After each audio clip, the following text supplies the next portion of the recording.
أعوذ بالله من الشيطان الرجيم بسم الله الرحمن الرحيم Assalamu alaikum wa rahmatullahi wa barakatuhu. ‘Yan uwa barkanmu da sake zuwa wannan shafi My Grassroots kenan. Shafi ne wanda muke tattauna abin da ya shafi tushen yaren Larabci wanda muka fara tun daga abin da ya shafi baƙaƙe kenan na yaren Larabcin. Muka fara tun daga huruful hija'iyya alifun har zuwa ya'un, muka nuna yadda ake furta su, yadda ake kuma rubuta su, yadda ake rubuta su a farko, tsakiya da kuma ƙarshe, ta yadda kuma za ka iya gane wannan kalma an gina ta ne da waɗannan haruffa kenan. Sai dai kada a manta idan mutum wannan shi ne farkon zuwansa wannan shafi, ya yi ƙoƙari ya bibiyi sauran darussa ɗin domin wannan ba shi ne farkon darasi ba. Ba lalle ne mutum ya gane abin da muke koyarwa a nan ba in har bai da ma'ana kamar foundation ko kuma ginshiƙi na wannan karatu. Ta yadda mutum zai samu wannan kuma shi ne ya waiwayi darussa da muka yi a baya, ma'ana a dai cikin wannan My Grassroots ɗin, wannan channel ɗin akwai darussan gaba ɗaya mun sa su, mutum zai iya samu ya bibiyi wannan darussa ɗin. Mutum ya yi subscribing idan bai yi ba, sannan ya danna alamar ƙararrawa, wannan zai ba shi dama a sanar da shi duk lokacin da aka ɗaura sabon darasi ya samu ya bi karatun kamar yadda ya dace. Idan akwai abin da mutum bai gane ba ko shawara da yake so ya ba mu ko kuma gyara da zai mana a bisa wani kuskure da ya gani, zai yi amfani da comment section. Kada a manta a yi liking, wannan yana ba mu dama mu ci gaba da abin da muke yi, sannan yana ƙara mana ƙwarin gwiwa, ma'ana abin da muke mutane suna jin daɗinsa kuma yana amfanar da su. Insha Allah a wannan darasi za mu ci gaba da nuna yadda ake gina kalmomi kenan da wasu haruffa, ko kuma mutum idan ya ga kalma sai ya san da waɗannan haruffa, da waɗanne haruffa ne aka gina wannan kalma ɗin.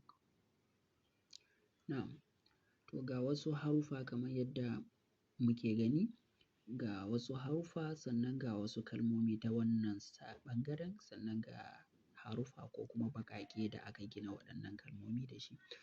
Kenan wannan kalma ma'ana alifun, sinun, mimun an gina ta ne da waɗannan haruffa ɗin kenan.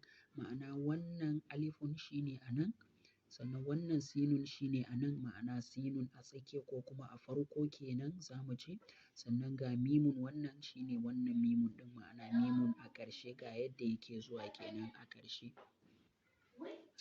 Sannan kamar wannan kalma idan muka lura za mu ga ƙafun a farko, alifun a tsakiya, lamun a ƙarshe, shi ma ga shi nan ƙafun, alifun, lamun. Na'am, ga ƙafun a farko, alifun a tsakiya, lamun su ne a nan, ma'ana haruffa da aka gina wannan kalman da su kenan. Ga ƙafun kamar yadda kuke gani shi ne a nan, sannan ga alifun yadda ake haɗa shi a ciki kenan, ga lamun ga shi nan an raba shi da wannan alifun. Dalili kuma kowa ya sani idan har mai karatu yana bin mu ya san dalilin da ya sa aka raba wannan ma'ana wannan lamun ɗin da wannan alifun ɗin kenan.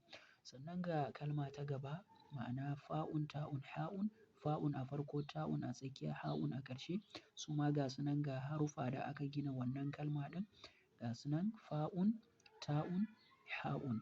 Haka nan wannan jimun, lamun, sinun ga haruffa da aka gina su, da aka gina wannan kalman da su kenan.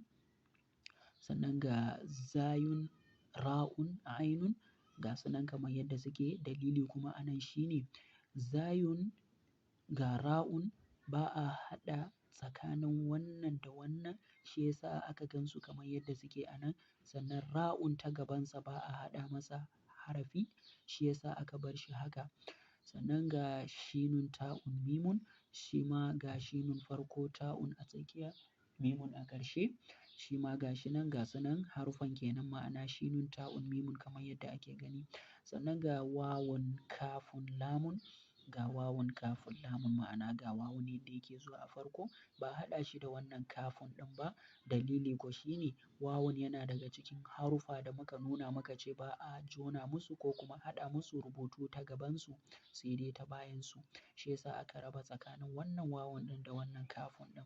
Sannan ga kafun ga yadda yake zuwa a tsakiya kenan ko kuma farko shine wannan kafin ɗin, sannan ga lamun an jona shi ko kuma an haɗa shi, dalili ko shine ana haɗa masa shi lamun ana iya haɗa masa rubutu ta baya, tsakiya da ƙarshe gaba ɗaya, wannan shine. Sannan kalma ta ƙarshe shine kafun, ta'un, ba'un, shi ma kamar yadda ake gani duk haruffa ne wanda ana iya haɗa su, shi yasa ga kafun ga yadda yake zuwa a farko, wannan ba sabon abu bane idan mutum yana bin mu kamar yadda ya dace, ya riga da ya san wannan shine kafun, ga shi nan a nan ga yadda yake zuwa a farko kenan, sannan ga ta'un a tsakiya yadda ake rubuta shi kenan, sannan ga ba'un a ƙarshe yadda ake rubuta sa kenan. Kada a manta idan mutum wannan shine farkon zuwansa bai yi subscribing ba, ya danna subscribing sannan ya danna alamar ƙararrawa, wannan zai ba shi dama a sanar da shi duk lokacin da aka ɗaura sabon darasi. Salam.